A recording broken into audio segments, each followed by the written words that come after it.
Hello friends, welcome back to design by Regina. இந்த வீடியோவில் சிம்பிளான ஒர்க்கு தான், உங்களுக்கு ஸ்லீவ் தான் போட்டு காட்ட போகிறேன்.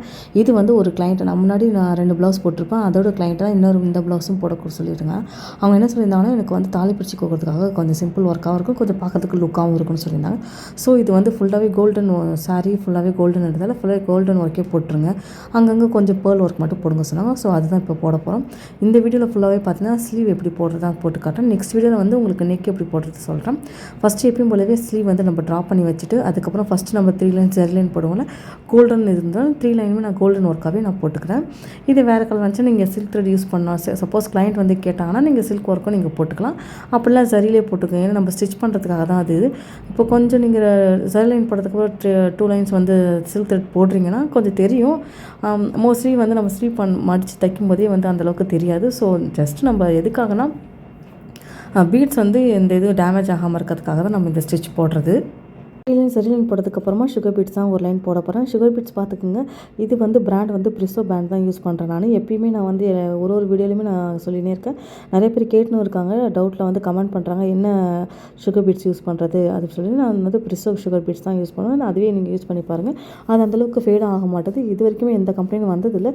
ஆனால் ப்ளவுஸும் நீங்கள் கொஞ்சம் பார்த்து யூஸ் பண்ணுறது சொல்லும்போதே, நீங்கள் கிளைண்ட்கிட்ட சொல்லும்போதே எப்படி யூஸ் பண்ணணும்னு மெத்தட் எல்லாமே போன வீடியோவில் போடுங்க. ஆக்சுவலி நான் போட்டுன்னு இருக்கும்போதே நீடில் வந்து உடஞ்சிருச்சு. அதுக்காக தான் நான் சொல்கிறேன், ஒரு 10 நீடில்ஸ் வாங்கி வச்சு கொஞ்சம் எடுக்கும்போது பார்த்து எடுக்கணும். டக்குன்னு நம்ம பிச்சிட்டாலும் அந்த இடத்துல உங்களுக்கு பிச்சின்னு வந்துடும். ஸோ வந்து நீங்கள் பார்த்து எடுக்கணும். அதுக்கப்புறமா பார்த்தீங்கன்னா 4mm பீட்ஸ் வந்து போடுறேன். கொஞ்சம் சைஸ் வந்து பெருசாக இருக்கும். அந்த ஒரு லைன் ஃபுல்லாகவே பீட்ஸ் வந்து பார்த்திங்கன்னா 4mm பீட்ஸ் தான் போடுறேன். அப்புறம் கமெண்ட்டில் வந்து நிறைய பேர் கேட்டிருந்தீங்க, எந்த பீட்ஸ் எப்படி வாங்குறது, எப்படி ஃபேட் ஆகாமல் இருக்க மாதிரி வாங்குறது, கருத்துருது அப்படி சொல்லி கேட்டீங்க. நீங்கள் ஆக்சுவலி ஃபஸ்ட்டு வாங்கி யூஸ் பண்ணி பார்க்கணும். யூஸ் பண்ணி பார்த்துட்டு அது கொஞ்ச நாள் 10 டேஸ் எப்படி வருது, அதேமாதிரி நம்ம ரொம்பவும் தண்ணியில் வாஷ் பண்ணாமல் இருக்க மாதிரி பார்த்துக்கணும். அதுக்கேற்ற மாதிரி நம்ம வந்து யூஸ் பண்ணுறதும் பார்த்துக்கணும். ஒரு ஊரோட தண்ணி கூட சேஞ்சஸ் ஆகும்போது பீட்ஸோட இது வந்து ஃபேட் ஆகிற மாதிரி இருக்கும், பீட்ஸ் கலர் மாறும். அதை பொறுத்து தான் நம்ம யூஸ் பண்ணுறதை பொறுத்து தான் இருக்குது. நெக்ஸ்ட்டு அதை முடிச்சதுக்கப்புறமா இன்னொரு லைன் பார்த்தீங்கன்னா சுகர் பீட்ஸால் இன்னொரு லைன் போடுறேன். கண்டினியூவாக நீங்கள் லைன் போட்டுனே வரணும். கரெக்டாக லைன் போட்டுட்டு அந்த லைன்லேயே போட்டிங்கன்னா தான் உங்களுக்கு பர்ஃபெக்டாக லைன் வரும். இல்லைனா ஸ்ட்ரெயிட் லைன் வரும். இல்லைனா லைட்டாக வேவ்ஸ் மாதிரி வந்துச்சுன்னா உங்களுக்கு பீட்ஸ் வந்து கஷ்டமாக இருக்கும். ஸ்டிச் பண்ணும்போது ஸ்ட்ரெயிட் லைனாக பார்த்து கரெக்டாக அது மேலே கண்டினியூ போட்டுங்க. நெக்ஸ்ட்டு பார்த்தீங்கன்னா ஃபஸ்ட்டு ஒரு கட் பீடு, அதுக்கப்புறமா ஒரு சின்ன 2mm பீட்ஸு எடுத்துக்கிட்டு இந்த மாதிரி நீங்கள் வந்து கிராஸாக வரைஞ்சிட்டு கூட நீங்கள் போட்டுக்கலாம். ஃபஸ்ட்டு போட்டுட்டு அதுக்கப்புறமா ஒரு கட் பீட் போடுறேன்னா நெக்ஸ்ட்டு வந்து பார்த்திங்கன்னா ஒரு கட் பீடு, ஒரு சின்ன பீட்ஸு. இங்கே பாருங்கள், கிளியராக நான் உங்களுக்கு போட்டு காட்டுறேன். ஃபஸ்ட்டு ஒரு கட் பீட்ஸ் போட்டணும். அங்கே போட்டுட்டு ஒரு சின்ன பீட்ஸ் போட்டு சின்னதாக ஒரு லாக் பண்ணிவிட்டு சைடில் எடுத்துகிட்டு வந்து இந்த சைடு போட்டிங்கன்னா அந்த ஷேப் வந்து உங்களுக்கு கரெக்டாகவே வந்துடும். ஏன்னா நம்ம அதுக்கு உள்ளே பார்த்திங்கன்னா ஒரு ஸ்டோன் வந்து பேஸ்ட் பண்ண போகிறோம். கரெக்டாக கரை சைஸ் போடலாம், நீங்கள் ஸ்டோன் வந்து பேஸ்ட் பண்ண முடியாது. அதுக்காக தான் சொல்கிறேன்.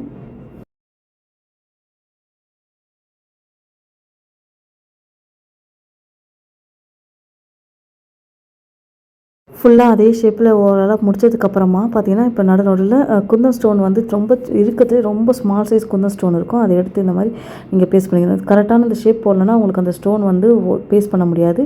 அதனால கொஞ்சம் இடுக்கி வர மாதிரி இருக்கும். அதை நீங்கள் வந்து கொஞ்சம் பார்த்து கொஞ்சம் கேப் மட்டும் பார்த்து போட்டுக்கணும். இந்த மாதிரி சின்னதாக வச்சு B7000 க்ளூ தான் நான் யூஸ் பண்ணுறேன் குந்தன் ஸ்டோனுக்கு எப்பயுமே. அதுதான் வச்சு இந்த மாதிரி பேஸ்ட் பண்ணிக்க வேண்டியதான். ஃபுல்லாகவே லைட்டாக தூக்கின்னு இருக்குன்னா நீங்கள் அந்த இடத்துல வந்து பேஸ்ட் பண்ணிக்கோங்க. கொஞ்சம் பார்த்து பேஸ்ட் பண்ணினா தான் கரெக்டாக எல்லா இடத்துலையுமே ஈவனாக வரும். அது மட்டும் கொஞ்சம் பார்த்து போட்டுக்குங்க. குந்தன் ஸ்டோன் பேஸ்ட் பண்ணதுக்கப்புறமா இந்த மேலே வந்து ஒரு ஷேப் போட போகிறோம். அதாவது என்னென்னா, ஒரு வீட் பீட்ஸு, ஒரு சின்ன பீட்ஸு, அதுக்கு பக்கத்தில் இன்னொன்று வந்து 4mm பீட்ஸு, ஒரு சின்ன பீட்ஸு எடுத்துக்கும் போதே இப்படி இந்த மாதிரி 3 இது வந்து எடுத்துக்கிட்டிங்கன்னா உங்களுக்கு ஈஸியாக இருக்கும். தெரிஞ்சுங்கன்னா ஒரு சின்ன பீட்ஸு, ஒரு பெரிய பீட்ஸு, அதுக்கப்புறமா ஃபஸ்ட்டு லெஃப்ட்டு ரைட்டு போட்டு அதுக்கு சென்டர் தான் போடுறேன். நாட் போட்டுட்டு அது வந்து ஃபஸ்ட்டு முடிச்சிடணும். நெக்ஸ்ட்டு எப்பயுமே ஸ்டார்ட் பண்ணும்போது ஒரு சின்னதாக லாக் போட்டு தான் பண்ணணும். இப்போ வீட் பீட்ஸ் எடுத்துக்கிறேன். வீட் பீட்ஸு, ஒரு சின்ன பீட்ஸுன்னு சொல்லிட்டு 3 பேர் மாதிரி எடுத்துக்கிட்டு இந்த மாதிரி ஃபஸ்ட்டு லெஃப்ட் சைடில் போட்டுக்கணும். அதுக்கப்புறமா ரைட் சைடில் போட்டு சென்டரில் நீங்கள் போட்டிங்கன்னா அந்த ஷேப் வந்து லீஃப் மாதிரி வரும். உங்களுக்கு 3 லீஃப் மாதிரி இருக்குல்ல, அந்த மாதிரி வரும். இந்த மாதிரி போட்டுனே வந்தீங்கன்னா கரெக்டாக அந்த ஒரே கண்டினியூவாக போட்டிங்கன்னா கொஞ்சம் பார்க்குறதுக்கு லுக்காக அழகாக இருக்கும். சிம்பிள் ஒர்க் மாதிரி தான் இருக்கும், ஆனால் பார்க்குறதுக்கு கொஞ்சம் நல்லா கொஞ்சம் கிராண்ட் லுக்காகவே நம்மளுக்கு கொடுக்கும். இது ஃபுல்லாகவே கோல்டன் ஒர்க்கு கேட்டதால் நான் ஃபுல்லாகவே கோல்டன் ஒர்க் தான் போடுறேன்.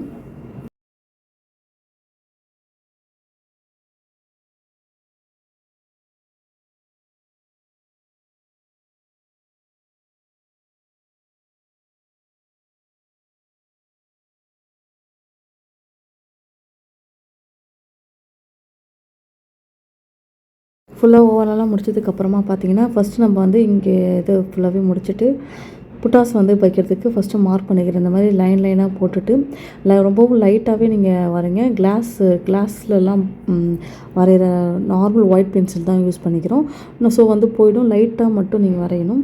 ஏன்னா சப்போஸ் எதாவது மிஸ்டேக் இருந்தால் உங்களுக்கு இரேஸ் பண்ணுறதுக்கு நீங்கள் பார்த்து வந்து யூஸ் பண்ணணும். ஸோ ரொம்ப டார்க்காக போட்டக்கூட லைட்டாக மட்டும் போட்டுட்டு இந்த மாதிரி மார்க் பண்ணிக்கிங்க.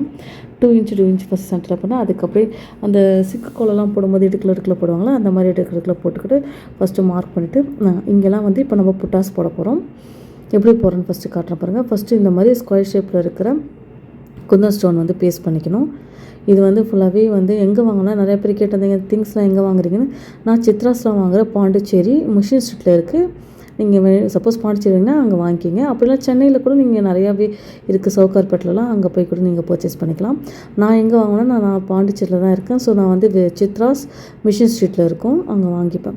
இந்த மாதிரி நம்ம மார்க் பண்ண இடத்துலலாம் ஸ்கொயர் ஷேப்பில் இந்த மாதிரி டைமண்ட் மாதிரி வச்சு அது வாங்கும்போது நம்ம ஸ்கொயர் ஷேப்பில் வாங்குவோம். நம்ம பேஸ்ட் பண்ணும்போது டைமண்ட் ஷேப்பில் நான் பேஸ்ட் பண்ணிக்கிறேன். சரிங்களா?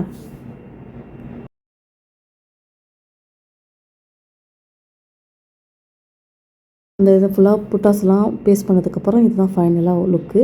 இப்படி பாருங்கள், அழகாக வந்துக்குது. ஒர்க்கே பார்க்கறதுக்கு கொஞ்சம் கிராண்ட் லுக்காகவே இருந்துச்சு. அதுக்கப்புறமா பார்த்தீங்கன்னா எப்படி இந்த புட்டாஸை ஃபில் பண்ணுறதா நெக்ஸ்ட்டு நான் உங்களுக்கு காட்டுவேன். இது ஃபுல்லாகவே எப்படி போட்டது, எப்படி பேஸ்ட் பண்ணதுக்கப்புறம் இருக்கிற லுக்கு தான் இது. அதுக்கப்புறம் பார்த்திங்கன்னா இப்போ புட்டாஸை வந்து நம்ம ஃபில் பண்ண போகிறோம். ஃபஸ்ட்டு ஒரே ஒரு பேர்ல் பீட்ஸு, அதுக்கப்புறமா 2 கட் பீட்ஸு, இன்னொரு பேர்ல் பீட்ஸ் வந்து மீடியம் சைஸ் தான், சின்னதாக இருக்கும். அது 2 mm விட கொஞ்சம் அது 3 mm சைஸில் இருக்கும். ஃபஸ்ட்டு நம்ம பேஸ்ட் பண்ணுறதுக்குலாம் ஃபஸ்ட்டு மேலே வந்து வச்சுட்டு ஒரே ஒரு பேர்ல் பீட்ஸை வச்சு நாட் போட்டுட்டு கீழே வந்து பார்த்திங்கன்னா அந்த ஷேப் இருக்குல்ல, அந்த டைமண்ட் ஷேப்புகளே ஃபஸ்ட்டு ஒரு கட் பீட்ஸு லெஃப்ட் சைடு போட்டுடணும், இல்லை ரைட் சைடில் போட்டுட்டு சென்டரில் வந்து ஒரே ஒரு பேர்ல் பீட்ஸை வச்சு நாட் போட்டுற வேண்டியதான். இதுதான் ரொம்ப சிம்பிள் பீட்ஸு. அந்த புட்டாஸ் தான் போட்டிருக்கேன். ஆனால் பார்க்கறதுக்கு கொஞ்சம் நல்லா லுக்காகவே இருக்கும். நீங்கள் கொஞ்சம் இன்னும் கிட்ட வைக்கணுனாலும் வச்சுக்கலாம். கொஞ்சம் ரொம்பவும் ஒர்க் வேணாம், கொஞ்சம் சிம்பிளாக மீடியமாக இருந்தால் போதும் சொன்னதால் நான் இந்த மாதிரி தான் போட்டிருக்கேன். அதே தான் ஃபுல்லாகவே புட்டாஸ் தான் போடுறது உங்களுக்கு காட்டுறேன். உங்களுக்கு எந்த வாட்டம் வருதோ லெஃப்ட் சைடில் ஃபஸ்ட்டு போடனாலும் போட்டுக்கலாம், ரைட் சைடில் வேணாலும் 2 போட்டுட்டு சென்டரில் வந்து ஒரே ஒரு பேர்ல் பீட்ஸ் வந்து இந்த மாதிரி வச்சுட்டு நாட் போட்டுருங்க. நெக்ஸ்ட்டு ஸ்டார்ட் பண்ணும்போது எப்பயுமே ஒரு லாக்கோ இல்லை ஒரு நாட்டோ போட்டிங்கன்னா நீங்கள் ஸ்டார்ட் பண்ணணும். சப்போஸ் ப்ளவுஸை நீங்கள் எடுக்கும்போது அந்த ஃப்ரேம்லேருந்து எடுக்கும்போது நீங்கள் வந்து இந்த மாதிரி லாக் போடாமல் விட்டுட்டிங்கன்னா அந்த இடத்துல வந்து உங்களுக்கு பீட்ஸ் வந்து எடுத்துன்னு வந்துடும்.